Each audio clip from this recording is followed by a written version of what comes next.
Friend, स्वागत है आप सभी का अपने YouTube channel growth point BGP में।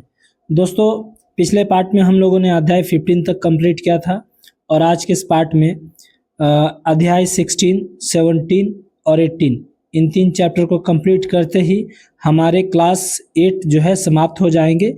उसके बाद हम लोग क्लास 9 और 10 इन दो क्लास को देखेंगे। उसके बाद ये जो है एनसीईआरटी की बुक कंप्लीट हो जाएगी जो एसके झा सर की है। तो चलिए हम देखते हैं हमारा चैप्टर क्या है। चैप्टर कह रहा है अध्याय 16 में सेल स्ट्रक्चर एंड फंक्शन, कोशिका संरचना और कार्य। तो इनके पॉइंट को पहले देखेंगे, उसके बाद जो इनके इम्पोर्टेंट क्वेश्चंस है उन सभी को देखेंगे। दोस्तों, चैप्टर शुरू करने से पहले आप सभी से रिक्वेस्ट है कि जो भी इस चैनल पे नए आए हैं इस चैनल को सब्सक्राइब कर लें और अपने दोस्तों के साथ शेयर कर दें और बेल आइकन प्रेस कर दे। चलिए स्टार्ट करते हैं, देखते हैं हमारा पॉइंट क्या कह रहा है कि कोशिका यानी कि सेल जीवन की मूलभूत इकाई है। इनकी खोज सन 1665 ईस्वी में रॉबर्ट हुक ने किया था। कॉर्क की सहायता से जो पेड़ की छाल से प्राप्त की गई है, उन्होंने कॉर्क की पतली स्लाइस ली और उनका सूक्ष्मदर्शी की सहायता से अध्ययन किया। अब आते हैं इनके अगले पॉइंट में कि कॉर्क में हुए परिवर्तन, चेंजेस इन कॉर्क। तो क्या परिवर्तन हुए इनमें? कॉर्क की स्लाइस में अनेक कोष्ठयुक्त अथवा विभाजित बक्से देखे गए हैं। दूसरा है कि हुक ने प्रत्येक कोष्ठ को कोशिका का नाम दिया।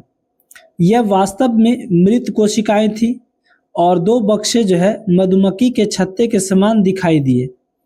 अब आते हैं इनके फिगर में। तो रॉबर्ट हुक के द्वारा देखी गई कॉर्क की कोशिकाएं, इनके निष्कर्ष क्या निकलते हैं कंक्लूजन में कि रॉबर्ट हुक के प्रक्षेपण से लगभग 150 वर्षों बाद तक भी कोशिका के विषय में बहुत कम जानकारी मिली। और जीव 2 प्रकार के होते हैं, कौन कौन से? सजीव यानी कि लिविंग और दूसरा क्या है? निर्जीव यानी कि नॉन लिविंग। तो सजीव में क्या आते हैं? तो इसमें आपके इस जगत के जीव एक दूसरे से क्या होते हैं? भिन्न होते हैं और इनकी संरचना अधिक जटिल होती है। सजीव जगत के जो जीव होते हैं एक दूसरे से भिन्न होते हैं और इनकी संरचना क्या होती है? जटिल होती है। अब आते हैं इनके अगले पॉइंट में निर्जीव के बारे में। तो कह रहा है कि इनकी आकृति, डिजाइन एवं साइज अलग अलग होते हैं। इनकी संरचना जो है सजीवों से कम जटिल होती है। उदाहरण के लिए ईंट निर्जीव है। अब आते हैं इनके अगले पॉइंट पे। तो क्या कह रहा है कि मुर्गी का अंडा एक जो है एकल कोशिका है। मुर्गी का अंडा क्या है? एक एकल कोशिका है तथा आकार में बड़ा होने के कारण इसे नगण्य आंखों से भी देखा जा सकता है। ठीक है। सजीवों की कोशिकाओं में विभिन्नता, वेरिएशन इन लिविंग सेल्स। तो क्या क्या विभिन्नताएं दी गई है सजीवों की कोशिकाओं में? तो पहला दिया गया है नंबर ऑफ कोशिका सेल्स, यानी कि कोशिकाओं की संख्या। एक कोशिका जीव यानी कि यूनिसेलर ऑर्गेनिज्म कहते हैं इनको। एक कोशिका जीव को क्या कहते हैं? Unicellular organism. ठीक है। अब आते हैं इनके पॉइंट को देखेंगे। तो एक कोशिका से बने हुए जीवों को एक कोष के जीव कहते हैं। तो एक कोष के जीव के कौन कौन से उदाहरण हैं? तो एक कोष के जीव के उदाहरण जो है वो आपका कैलोमाइडोमोनस है, अमीबा है, जीवाणु और पैरामीशियम और यूगिलना। ये सभी जो है वो एक कोष के जीव के उदाहरण हैं, यूनिसेलर ऑर्गेनिज्म के उदाहरण हैं। तो क्या क्या है? कैलामाइडोमोनस, ठीक है। दूसरा है अमीबा, तीसरा जीवाणु और चौथा है पैरामीशियम और पांचवा है यूगिलना। ठीक है। अब आते हैं बहुकोष के जीव के बारे में, मल्टी सेलर ऑर्गेनिज्म के बारे में। तो इनके क्या पॉइंट दिए गए हैं कि वह जीव जिनका शरीर एक से अधिक कोशिकाओं का बना होता है उसे बहुकोष के जीव कहते हैं। एग्जाम्पल में मल्टी सेलर कोशिका जीव को देखेंगे तो मनुष्य हो गए, बहुकोष के जीव के उदाहरण एनिमल हो गए और अधिकांश क्या हो गए? पादप हो गए, मोस्ट प्लांट्स वगैरह हो गए। नोट इसमें क्या कह रहा है कि किसी जीव में कोशिकाओं की संख्या उनके आकार पर निर्भर करती है। ठीक है, अब यहाँ पे फिगर में हम देख सकते हैं एक अमीबा का चित्र दिया गया है और दूसरा क्या दिया गया, पैरामीशियम के चित्र दिए गए हैं। अब आते हैं इनके अगले पॉइंट में। तो अगला पॉइंट है कि कोशिका का आकार, शेप्स ऑफ सेल के बारे में। तो क्या दिया गया है कि अमीबा एक अनियमित आकार वाला एक कोश के जीव है। अमीबा कैसा है, एक अनियमित आकार वाला एक कोश के जीव है जो अपना आकार बदलता रहता है और इनके शरीर से बाहर निकलने वाले उभार को सीडोपोडिया, क्या कहते हैं, सीडोपोडिया कहा जाता है। यह गति करने और भोजन को पकड़ने में मदद करते हैं। सीडोपोडिया हम अमीबा के भोजन करने या हिलने डुलने के दौरान दिखाई देते हैं और गायब हो जाते हैं। ठीक है, अब इनके अगले पॉइंट को देखते हैं। क्या कह रहा है कि WBC श्वेत रक्त कणिका अनियमित आकार वाली कोशिका है। अब आते हैं तीसरे पॉइंट में कि गोलाकार आकार, स्फेरिकल सरफेस के बारे में। तो कोशिकाएं आमतौर पर गोल या गोलाकार आकार की होती है। उदाहरण के लिए RBC। ठीक है, अपवाद की बात करें तो स्तनधारी का RBC जो है उभय तल होते हैं। स्पिंडल के आकार की कुछ कोशिकाएं स्पिंडल के आकार की होती है, दोनों सिरों पर लंबी और नुकीली, उदाहरण जैसे कि मांसपेशी कोशिकाएं। अब बात करें शाखित के बारे में, ब्रांचेस के बारे में। कुछ कोशिकाएं शाखित होती है, उदाहरण के लिए क्या हो गया कि नर्वस सेल यानी कि तंत्रिका कोशिका। अब इनके अगले पॉइंट में आते हैं। तो हमें दिया गया है कि गोलाकार रक्त कोशिकाएं ए में दिए गए चित्र में, और तुर्क रूपी पेशी कोशिकाएं, और सी में क्या दिया गया है कि लंबी शाखावंती तंत्रिकाएं। अब आते हैं अगले पॉइंट में कि कोशिका का साइज, सेल ऑफ साइज के बारे में, साइज ऑफ सेल्स के बारे में। तो जीवित जीवों में कोशिका का आकार जो होता है 1 मीटर या फिर माइक्रोमीटर के 10 लाखवें हिस्से जितना छोटा होता है। सेल कितना छोटा होता है कि जीवित कोशिकाओं के भीतर। अब बात करते हैं हम लोग किनके बारे में, कोशिका साइज के बारे में। ठीक है, अब बात करते हैं हम लोग कोशिका साइज के बारे में। तो जीवित जीवों में कोशिकाओं का आकार 1 मीटर या माइक्रोमीटर के 10 लाखवें हिस्से जितना छोटा हो सकता है। वे केवल बहुत उच्च आवर्धन माइक्रोस्कोप के तहत दिखाई देते हैं, और माइक्रोप्लाज्मा कोशिका का सबसे छोटी कोशिका होती है, जिनकी लंबाई जो है 0.1 से लेकर के 0.5 माइक्रोमीटर होती है। दूसरा पॉइंट है कि कुछ कोशिकाएं बड़ी होती है और उन्हें नग्न आंखों से देख सकते हैं, जैसे कि उदाहरण में मुर्गी के अंडे को। तो मुर्गी के अंडा जो है वो भी एक कोशिका का उदाहरण है, एक कोश की कोशिका का उदाहरण है। ये एक ऐसी कोशिका है जिनको हम लोग नग्न आंखों से देख सकते हैं।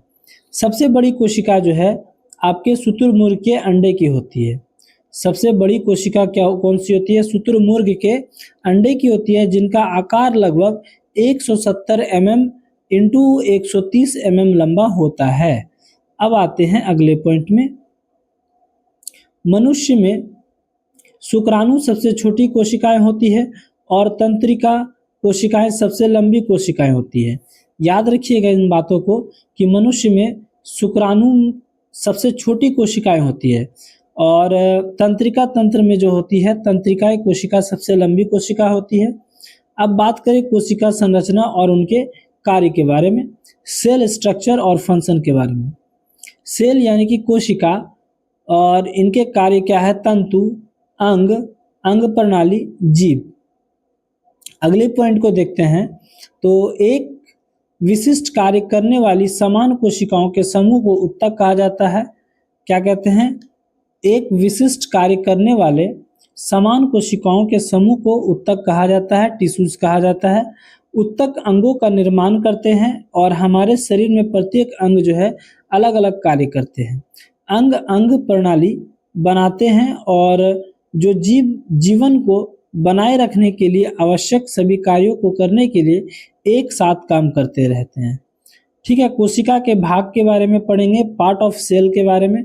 तो प्रत्येक कोशिका त्वचा की एक पतली परत से ढकी होती है, जिससे कोशिका झिल्ली या फिर प्लाज्मा झिल्ली कहते हैं। यह कोशिका को सुरक्षा प्रदान करती है और आकार देता है। प्लाज्मा झिल्ली पर छोटे छिद्र होते हैं जो पदार्थों को कोशिकाओं में या फिर कोशिका से बाहर जाने की अनुमति देते हैं। यह कोशिकाओं को सुरक्षा प्रदान करता है और यह आकार देता है। अब आते हैं कि अगले पॉइंट में कोशिका द्रव्य के बारे में, साइटोप्लाज्म के बारे में। के बीच मौजूद जेली जैसे की संरचना को साइटोप्लाज्मा कहा जाता है। साइटोप्लाज्म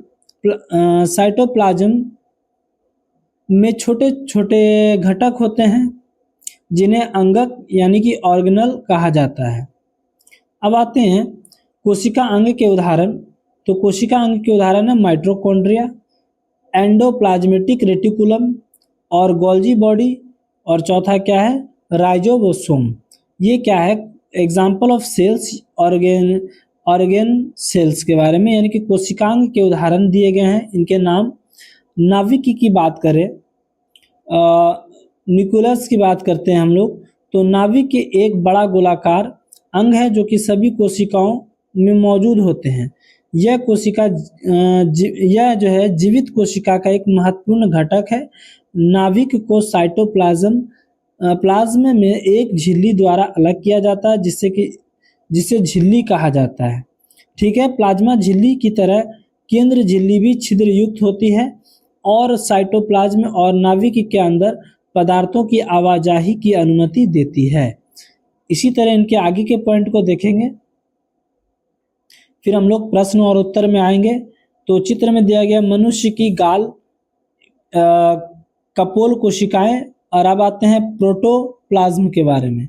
तो प्रोटोप्लाज्म क्या है, कोशिकाओं के पूरे घटक को प्रोटोप्लाज्म कहा जाता है। प्रोटोप्लाज्म में साइटोप्लाज्म, नाभिक और अन्य कोशिकांग शामिल होते हैं। इसे कोशिका का जीवित पदार्थ कहा जाता है।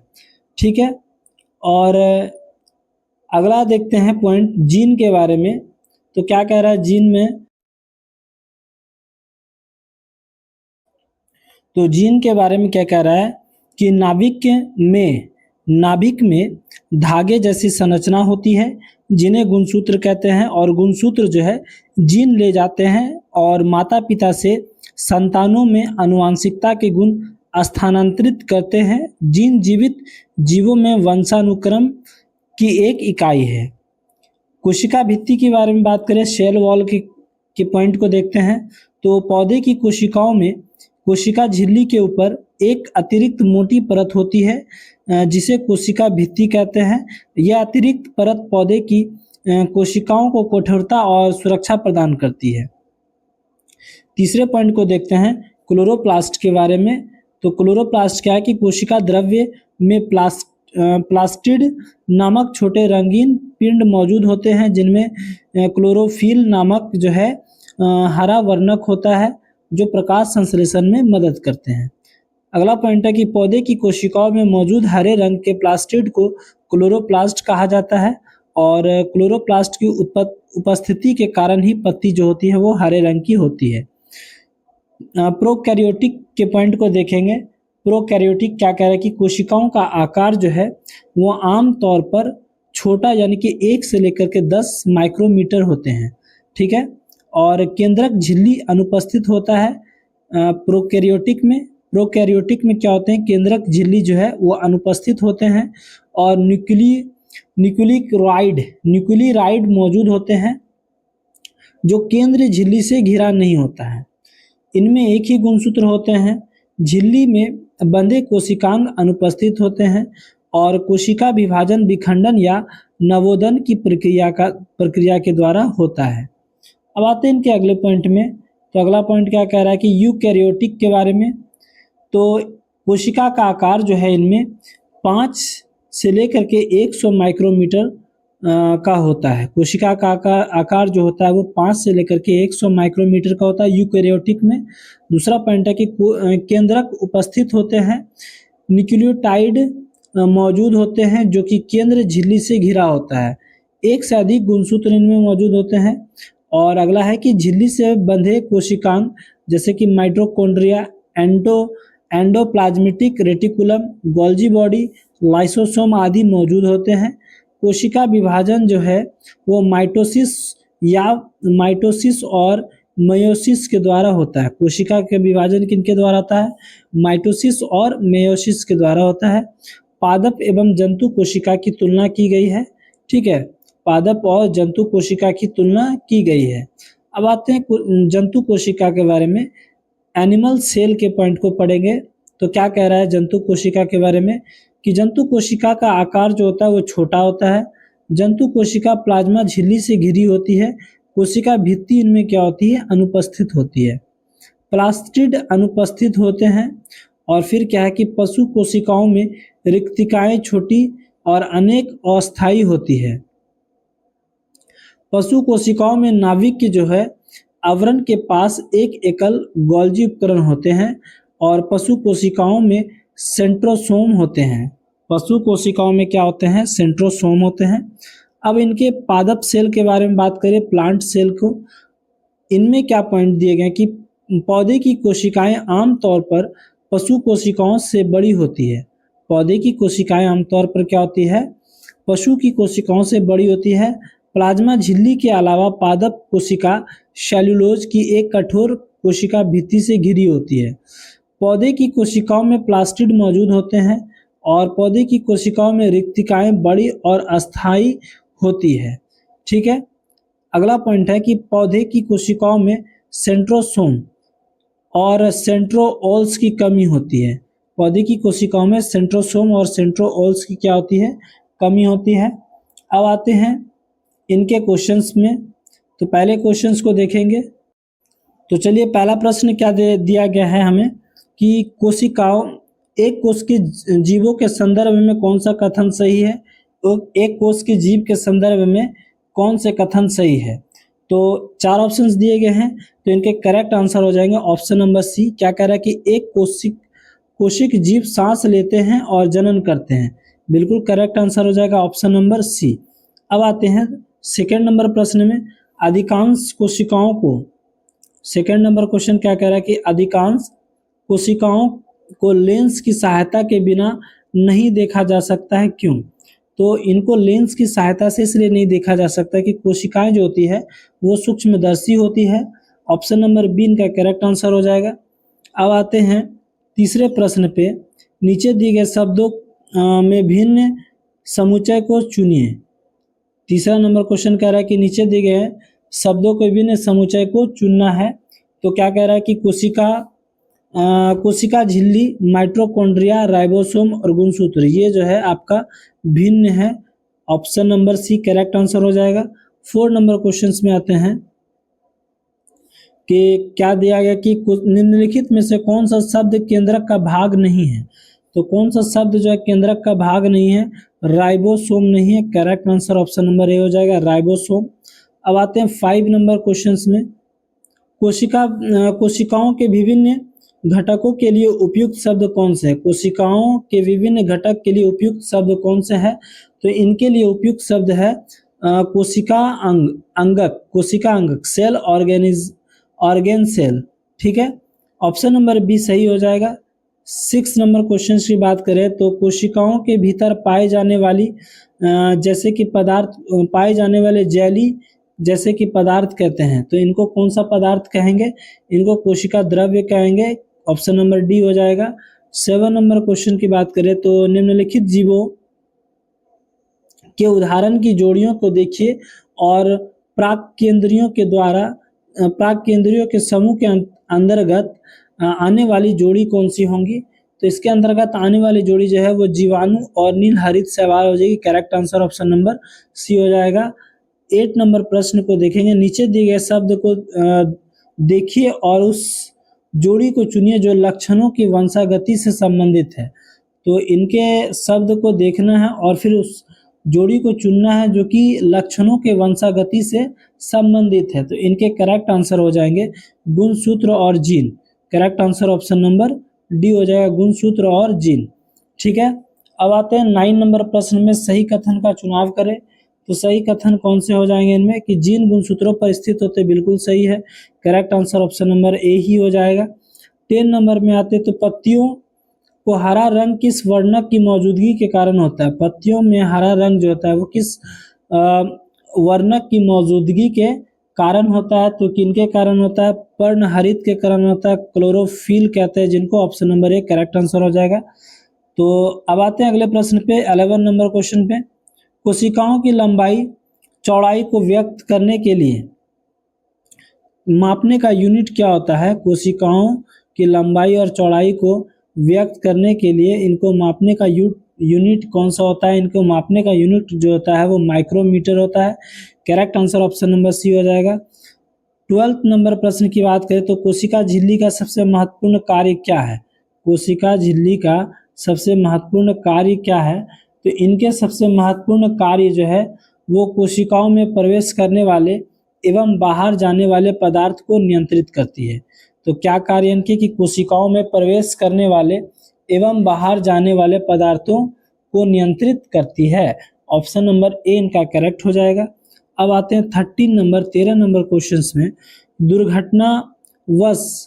दुर्घटनावश जो है पहली का हाथ लौह पर छू गया और तुरंत ही उसने अपने हाथ को खींच लिया, उसे ताप का अनुभव हुआ। इस प्रक्रिया के लिए उनकी कौन सी कोशिकाओं में अभिक्रिया हुई है। तो उनकी जो है कौन सी कोशिकाओं में अभिक्रिया हुई है।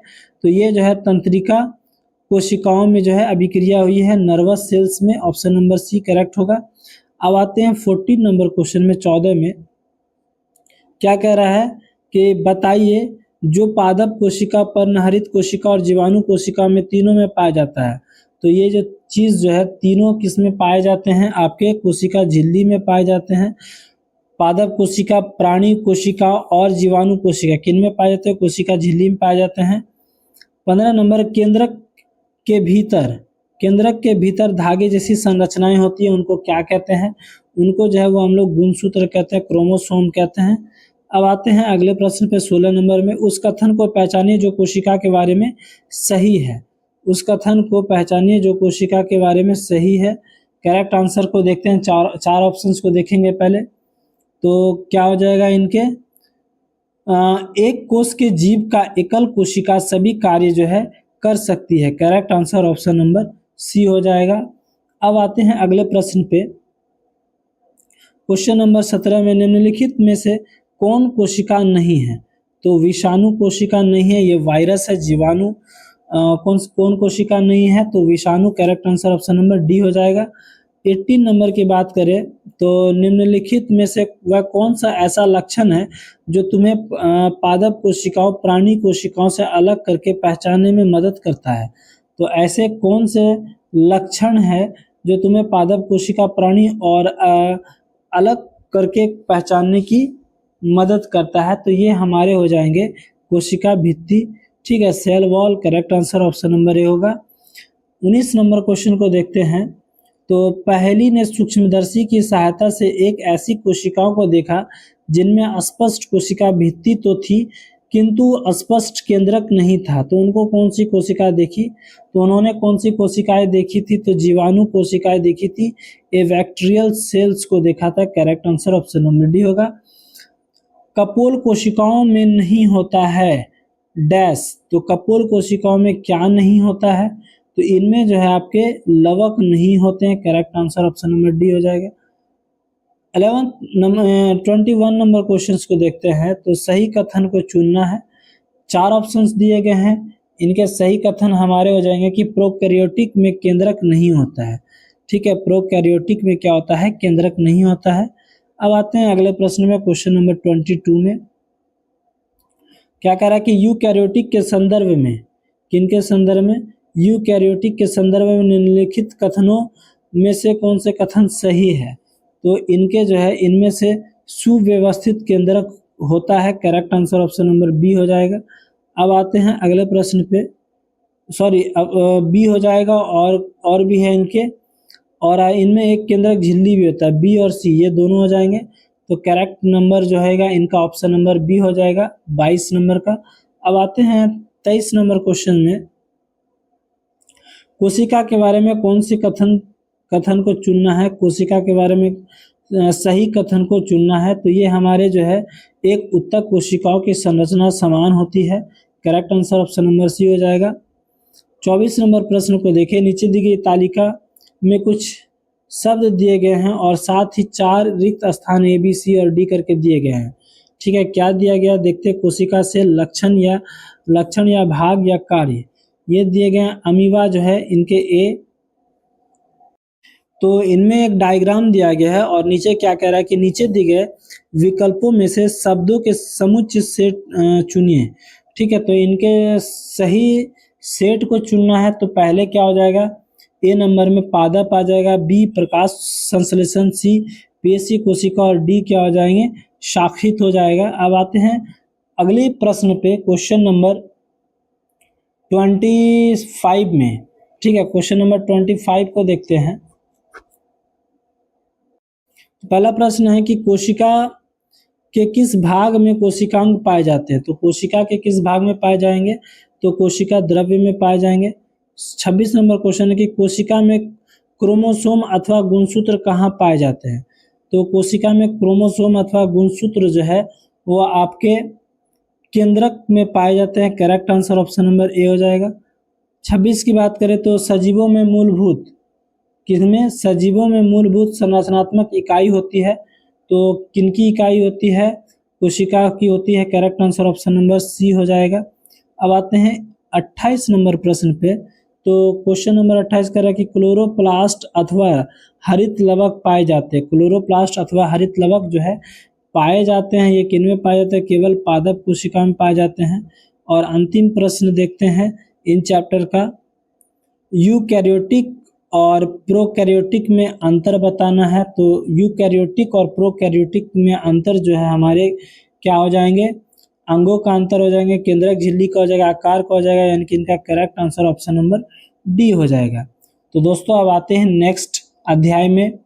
तो अध्याय नंबर 18 देखेंगे, 17 देखेंगे। अध्याय 17 chapter number 17 stars and the solar system, तारे एवं सौर परिवार। पहले इनके समरी को पढ़ेंगे, उसके बाद जो है एक एक करके एनसीईआरटी वाले प्रश्न को देखेंगे। तो इनका पॉइंट पहला क्या है, खगोलीय पिंड। तो खगोलीय पिंड क्या है, आकाश में तारे, ग्रह, चंद्रमा और कई अन्य पिंड जो आकाशीय पिंड या खगोलीय पिंड कहते हैं। चंद्रमा की बात करें तो यह एक गैर चमकदार आकाशीय पिंड है जो पृथ्वी के चारों ओर चक्कर लगाता है और इस पृथ्वी का उपग्रह जो है प्राकृतिक उपग्रह भी कहा जाता है। इसे पृथ्वी के प्राकृतिक उपग्रह भी कहते हैं। चंद्रमा गैर चमकदार है लेकिन हम इसे देख सकते हैं क्योंकि इस पर पड़ने वाली सूर्य की रोशनी पृथ्वी की ओर से परावर्तित होती है। हम चंद्रमा का केवल वह भाग देख पाते हैं जो सूर्य से पृथ्वी की ओर प्रकाश को परावर्तित करता है। अब चित्र में देखते हैं, चंद्रमा सूर्य के परावर्तित प्रकाश के कारण जो है चंद्रमा दिखाई पड़ रही है। चंद्रमा के चरण के बारे में आते हैं। फेज ऑफ मून, एक महीने के दौरान दिखाई देने वाले चंद्रमा के चमकीले हिस्से की विभिन्न आकृति को चंद्रमा का चरण कहा जाता है। और दूसरा पॉइंट है इनके पूर्णिमा के बारे में, फॉल मून के बारे में। जिस दिन पूरा चंद्रमा दिखाई देता है उसे पूर्णिमा कहते हैं। और अमावस्या किनको कहते हैं, जिस दिन चंद्रमा दिखाई नहीं देता है उस दिन को अमावस्या कहते हैं। पूर्णिमा के 15 दिन के बाद जो है अमावस्या आती है। अब आते हैं अगले पॉइंट में। तो अगला चित्र दिया गया है, अपनी कक्ष में चंद्रमा की स्थिति एवं संबंधित कलाएं दी गई हैं। अब आते हैं चंद्रमा का अवधि, समय अवधि, मून्स टाइम पीरियड के बारे में। तो एक पूर्णिमा में अगली पूर्णिमा के बीच की समय अवधि जो होती है वह 29.5 दिनों से थोड़ा ज़्यादा होता है। कई कैलेंडर में इस अवधि को एक महीना कहा जाता है। उदाहरण के लिए हम एक पृथ्वी से चंद्रमा का दूसरा भाग क्यों वही देख पाते हैं। समाधान इनका क्या है कि चंद्रमा इस तरह से घूमता है कि चंद्रमा का केवल एक भाग पृथ्वी की ओर रहता है। और ऐसा इसलिए हुआ क्योंकि चंद्रमा अपनी धुरी पर एक चक्कर उसी समय पूरा करता है जितना समय उसे पृथ्वी के एक चक्कर पूरा करने में लगता है। अब इनके अगले पॉइंट में आते हैं, क्या दिया गया है, चंद्रमा की सतह को देख लेंगे तो इनमें क्या क्या है, धूल से भरी हुई और बंजर। दूसरा क्या दी गई है, इनमें कि अलग अलग आकार के गड्ढे। और चंद्रमा में क्या क्या है कि वायुमंडल अनुपस्थित है। नील आर्मस्ट्रांग चंद्रमा पर कदम रखने वाले प्रथम व्यक्ति थे। नील आर्मस्ट्रांग कौन थे, चंद्रमा पर कदम रखने वाले प्रथम व्यक्ति थे। बड़ी संख्या में पहाड़ियाँ मौजूद है चंद्रमा पर, और पानी क्या है, अनुपस्थित है, पानी भी चंद्रमा पर नहीं है। अब आते हैं अगले पॉइंट में कि तारे के बारे में, स्टार्स को देखेंगे कि तारे क्या है। तारे चमकदार आकाश से पिंड है और वे अत्यधिक गर्म होते हैं। पृथ्वी का सबसे निकटतम तारा जो है वो सूर्य है, और सूर्य के बाद पृथ्वी अगला निकटतम तारा अल्फा सेंचुरी है। और आते हैं अगले पॉइंट में, प्रकाश वर्ष के बारे में। लाइट ईयर को देखते हैं कि आकाश से पिंडों के बीच की दूरी जो होती है वो बहुत अधिक होती है, इसलिए इसे प्रकाश वर्ष की इकाई में मापा जाता है। और एक प्रकाश वर्ष यानी कि 1 लाइट ईयर जो होते हैं वो 9.46 × 10⁻12 किलोमीटर होता है। और नक्षत्र के बारे में बात करें तो तारामंडल ऐसे हैं, तारे हैं जो कि जिनकी पहचान जानने योग्य आकार का समूह बनाते हैं और उन्हें नक्षत्र कहते हैं। अब ये चित्र में देख सकते हैं हम, ग्रेट बियर और ओरियन दिए गए हैं, और इसमें क्या, रात्रि के आकाश में कुछ तारामंडल दिए गए हैं। अब आते हैं अगले पॉइंट में, इनके अर्सा मेजर के बारे में बात करेंगे तो अर्सा मेजर क्या है, इसे ग्रेट बियर और बिग डिस्पेयर या सप्तवर्ष कहा जाता है। इसे ग्रेट बियर, बिग डिस्पेयर या फिर सप्तवर्ष कहा जाता है। तारों की संख्या 7 होती है, और गर्मियों के दौरान रात में शुरुआती हिस्से में निचले देख सकते हैं। अब आते हैं ओरियन के बारे में। ओरियन क्या है कि जिसे हम लोग हंटर भी कहते हैं, और तारों की संख्या इसमें 7 या 8 होती है। सर्दियों के दौरान देर शाम को देख सकते हैं इनको। कैसियोपिया क्या है, तो इसमें तारों की संख्या 8 होती है। यह सर्दियों में रात्रि के प्रथम प्रहार दिखाई देता है, और यह अंग्रेजी के अक्षर W अथवा M के विकृत के रूप में दिखाई देता है। सीरियस की बात करें तो आकाश में सबसे अधिक चमकीला तारा जो है सीरियस नहीं, साइरस होगा। साइरस होता है जो लुबद यानी कि ओरियन के निकट दिखाई देता है। और 3 बीच के तारे शिकारी की बेल्ट का प्रतिनिधित्व करते हैं, और ये तीनों तारे हमें सबसे चमकीले तारे साइरस तक ले जाते हैं। ठीक है, अब आते हैं इनके अगले पॉइंट में, साइरस की स्थिति देख लेते हैं और इनके बारे में आते हैं। यदि हम तीन तारों से पूर्व एक और काल्पनिक सीधी रेखाएं खींचते हैं तो हम पाते हैं कि आकाश में सबसे चमकीला तारा जो है वो साइरस है, और ध्रुव तारा जो है अर्सा मेजर के पास स्थित होता है। अब आते हैं निष्कर्षण में, इनके कंक्लूजन को देखेंगे कि एक तारामंडल में केवल कुछ तारे नहीं होते हैं, इनमें बहुत सारे तारे होते हैं, परंतु हम अपनी नंगी आंखों से केवल चमकीले तारे को ही देख सकते हैं। और अगले पॉइंट को देखते हैं कि एक तारामंडल बनने वाले सभी तारे को एक दूसरे से समान दूरी पर नहीं होते हैं, और वे आकाश में बस एक ही दृष्टि रेखा में होते हैं। सौर मंडल की बात करें सोलर सिस्टम में, तो इनमें क्या है कि सौर मंडल सूर्य और उनके चारों ओर घूमने वाले खगोलीय पिंड को सौर मंडल बनाते हैं, और ग्रह बड़े खगोलीय पिंड होते हैं जो सूर्य के चारों ओर परिक्रमा पथ पर घूमते हैं, जिन्हें कक्षाएं यानी कि ऑर्बिट कहते हैं, जैसे कि पृथ्वी। अब इनको फिगर में देख सकते हैं कि सौर परिवार पैमाने के अनुसार कुछ नहीं। और बुध के पॉइंट को देखेंगे, मरकरी। इनमें क्या है कि बुध सूर्य से पहला ग्रह है। बुध क्या है, सूर्य से पहला ग्रह है। दूसरा पॉइंट क्या है कि यह सूर्य के सबसे निकट का ग्रह है। तीसरा पॉइंट है कि सौर मंडल का सबसे छोटा ग्रह बुध है और कोई प्राकृतिक उपग्रह नहीं है। बुध के बारे में क्या क्या पॉइंट है कि बुध सूर्य से पहला ग्रह है, यह सूर्य के सबसे निकट वाला ग्रह है, सौर मंडल का सबसे छोटा ग्रह है, और क्या है, कोई प्राकृतिक उपग्रह नहीं है इसके। सूर्योदय से पहले यानी कि सुबह का तारा और सूर्यास्त के बाद यानी कि शाम का तारा देखा जाता है। ठीक है, शुक्र के बारे में बात करें तो वेनस के बारे में यानी कि शुक्र क्या दिया गया कि शुक्र सूर्य से दूसरा ग्रह है और पृथ्वी के सबसे निकट का ग्रह शुक्र कहलाता है।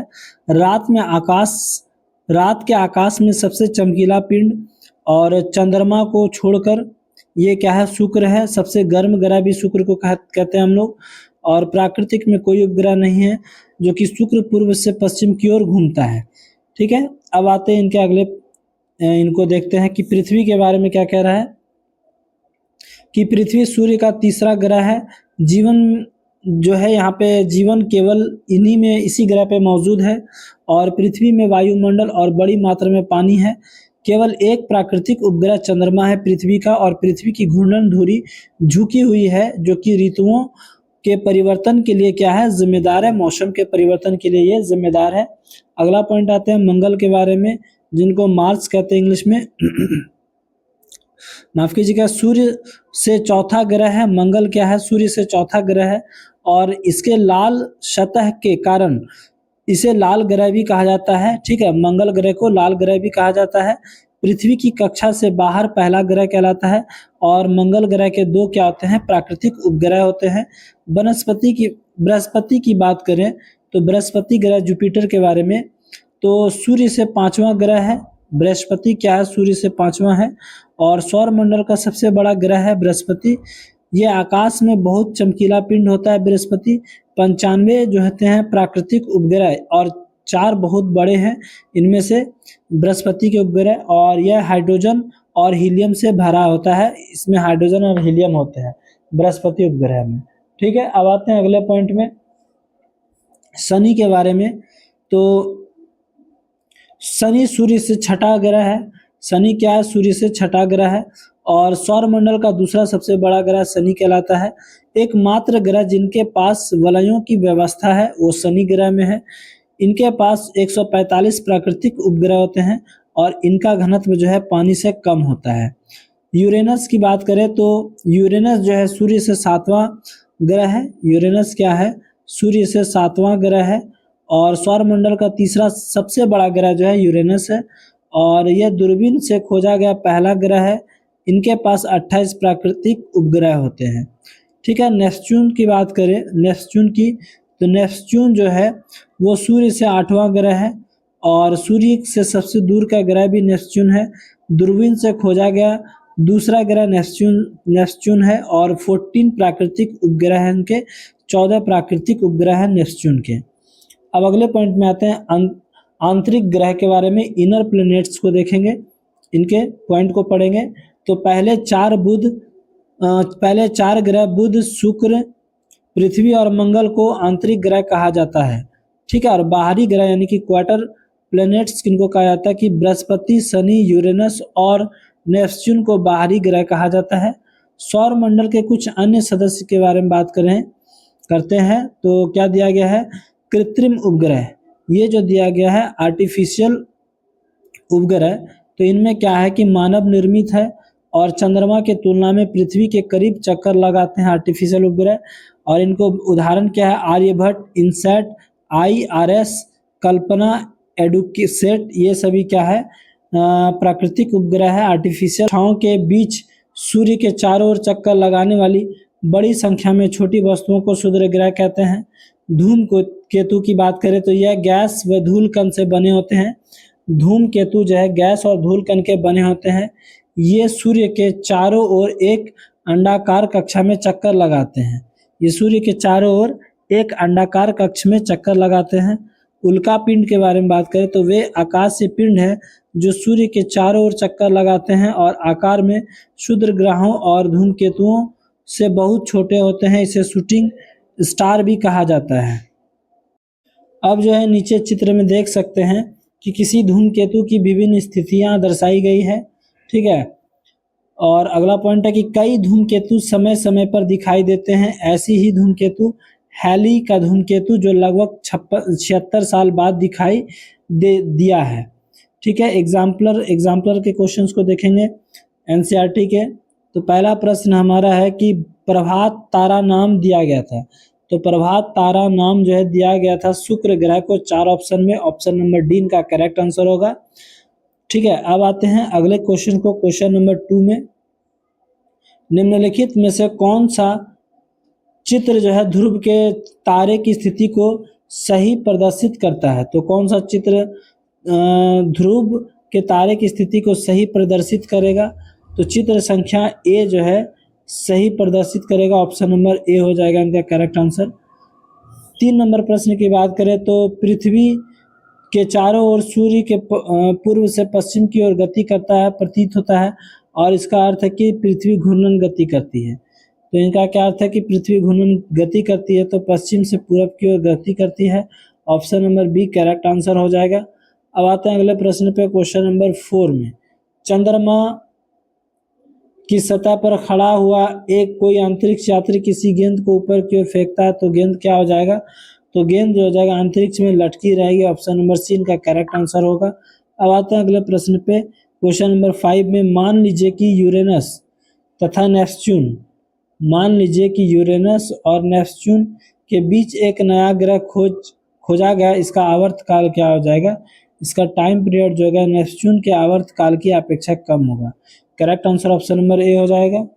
क्वेश्चन नंबर 6 को देखते हैं। 6 नंबर प्रश्न क्या कह रहा है कि पृथ्वी पर ऋतुएं बदलती है क्यों। पृथ्वी पर जो है ऋतु यानी कि मौसम बदलता है, इसका कारण क्या है।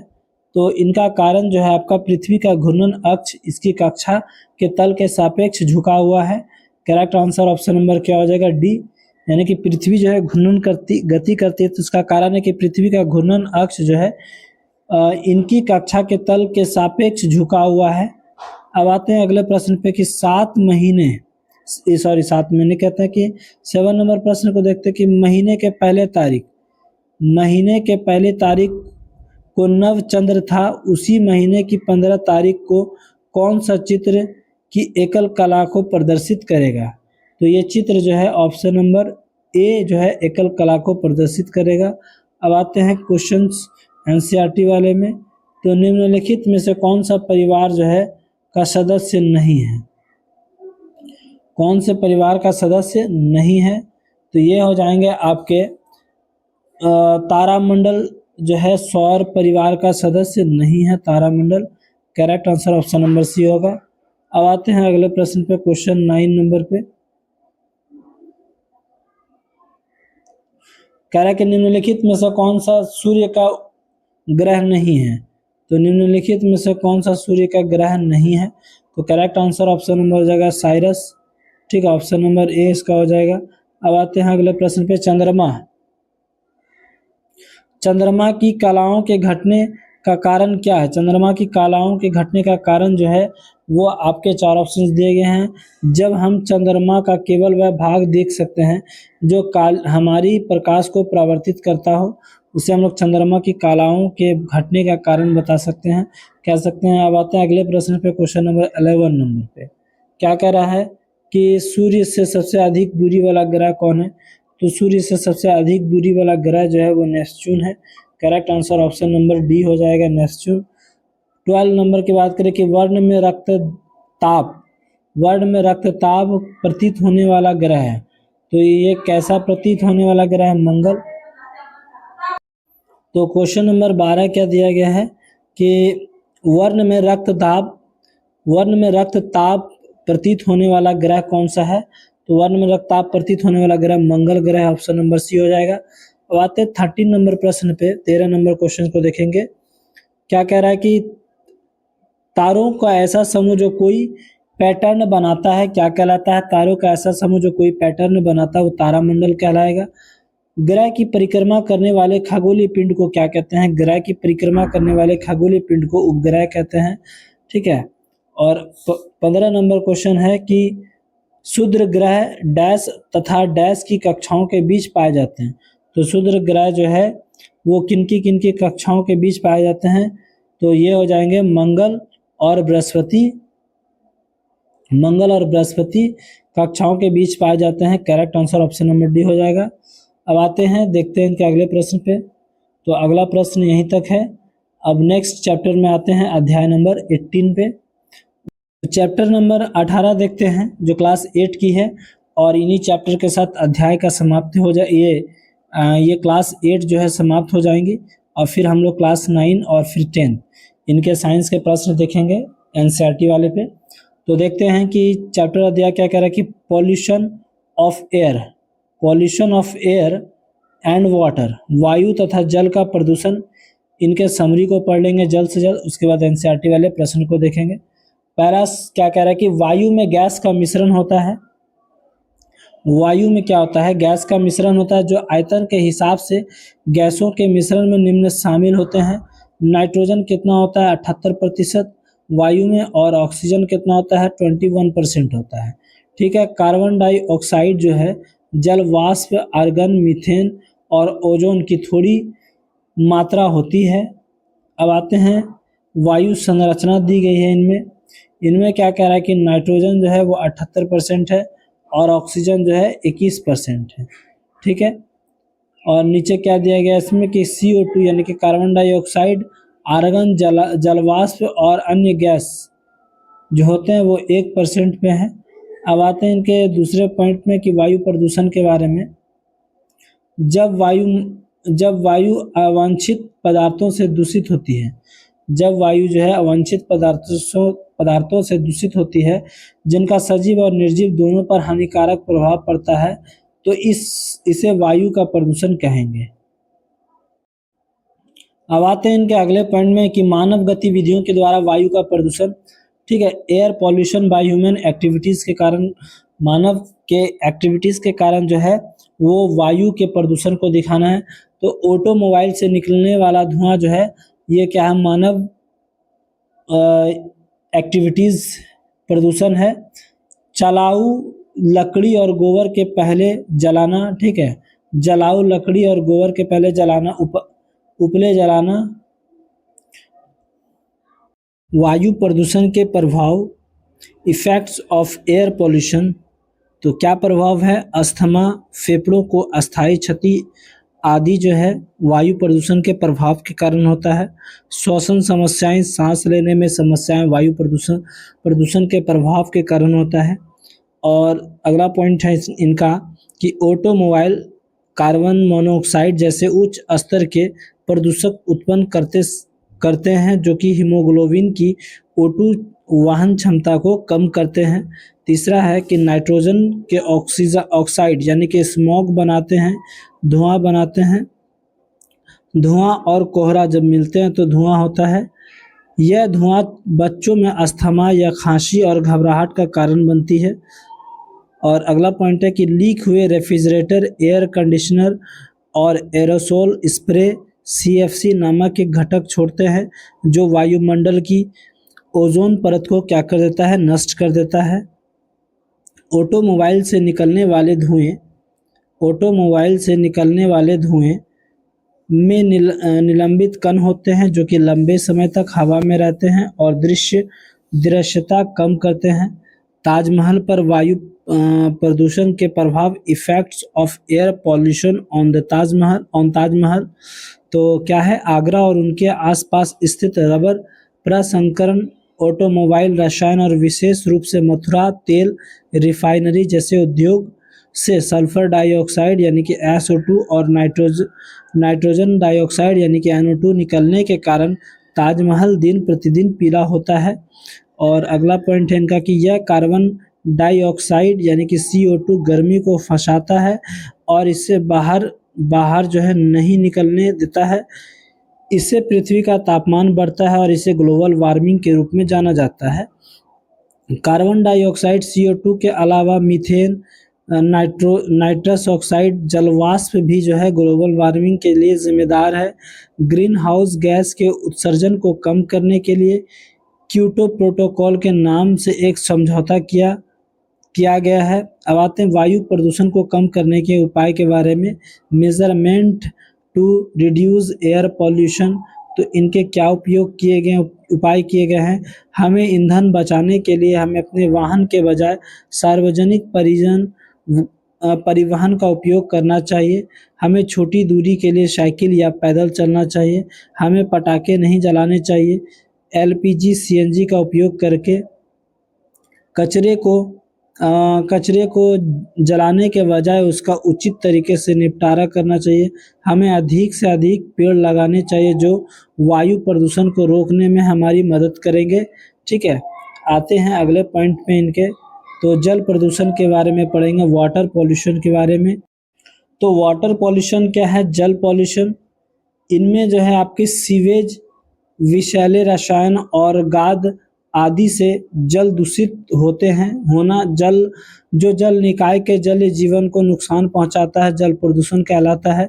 दूसरा पॉइंट है इनका कि ये गैसें वायुमंडल में मौजूद जलवाष्प के साथ प्रतिक्रिया करके सल्फ्यूरिक एसिड यानी कि H2SO4 और नाइट्रिक एसिड यानी कि HNO3 बनाती है। ये एसिड बारिश यानी कि एसिड रेन के साथ नीचे गिरते हैं, जिसे बारिश अम्ल यानी कि अम्ल वर्षा कहते हैं। अम्ल वर्षा स्मारक के संगमरमर को क्या कर देती है, नष्ट कर देती है। चूँकि यह अम्लीय वर्षा ताजमहल को दिन प्रतिदिन कमज़ोर बना रहा है, इसलिए यह इस घटना को संगमरमर कैंसर का नाम दिया गया है। अब आते हैं इनके बारे में। ग्रीन हाउस प्रभाव को देखेंगे तो पृथ्वी की सतह पर पड़ने वाली विकिरणें ग्रीन हाउस की तरह ही वायुमंडल के द्वारा फंस जाती है। जहां गर्मी जो है नर्सरी के अंदर फंस जाती है और बाहर नहीं निकल पाती है। ये फंसी हुई किरणें पृथ्वी की सतह को गर्म करती है और इसे ग्रीन हाउस प्रभाव के रूप में जाना जाता है। कार्बन डाइऑक्साइड जो है CO2 की मात्रा ग्रीन हाउस प्रभाव की ओर ले जाती है। अब आते हैं अगले पॉइंट में, पर्यावरण में कार्बन डाइऑक्साइड की बढ़ती मात्रा के कारण को जानेंगे। तो कौन से कारण के कारण जो है कार्बन डाइऑक्साइड की बढ़ रही है मात्रा, जंगलों का कटाव, मनुष्यों के द्वारा छोड़ा गया नतीजतन वातावरण में CO2 कार्बन डाइऑक्साइड की वृद्धि। इसलिए कार्बन डाइऑक्साइड बढ़ रही है क्योंकि वनों की कटाई के कारण इसका उपयोग नहीं हो रहा है।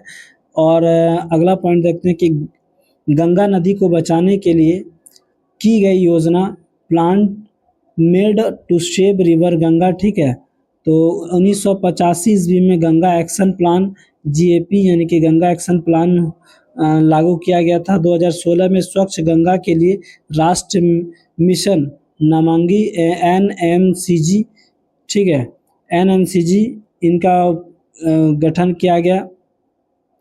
जल प्रदूषण के प्रभाव के बारे में जानेंगे। तो जल प्रदूषण प्रभाव क्या है कि रासायनिक कारखानों जल निकायों में आर्सेनिक, सीसा और फ्लोराइड जैसे रसायन छोड़ते हैं जो विषाक्त और जलीय जीवन की मृत्यु के कारण बनते हैं। कीटनाशक और शाकनाशी पानी में धुल जाते हैं और खेतों और जल निकायों में बह जाते हैं। वे जमीन में भी रिश्ते और भूजल को दूषित करते हैं। इसी तरीके से इनका अगला पॉइंट है कि पानी के सभी पोषक तत्वों को सोख लेते हैं और O2 को पानी तक नहीं पहुंचने देते हैं। जब ये शैवाल भर जाते हैं तो वे बैक्टीरिया जैसे कि अपघटकों के लिए भोजन बनाते हैं और O2 की कमी के कारण मछली और अन्य जलीय जीव मर जाते हैं। सीवेज से दूषित पानी में कई बैक्टीरिया, कवक और वायरस हो सकते हैं जो पीलिया, हैजा, टाइफाइड और इनका कारण बनते हैं। उद्योग और कारखाने जल निकायों में गर्म पानी छोड़ते हैं, उन्हें उपचारित किए बिना नदी में छोड़ देते हैं, जिससे कि नदी का तापमान बढ़ जाता है और इसके अंदर रहने वाले पौधे और जीव जानवरों को खतरा का प्रभाव पड़ता है। इससे आता है जल जीव की क्या हो जाती है, मृत्यु हो जाती है। ठीक है, और नदी में फेंका गया और औद्योगिक अपशिष्ट दिए गए हैं चित्र में। पीने योग्य पानी और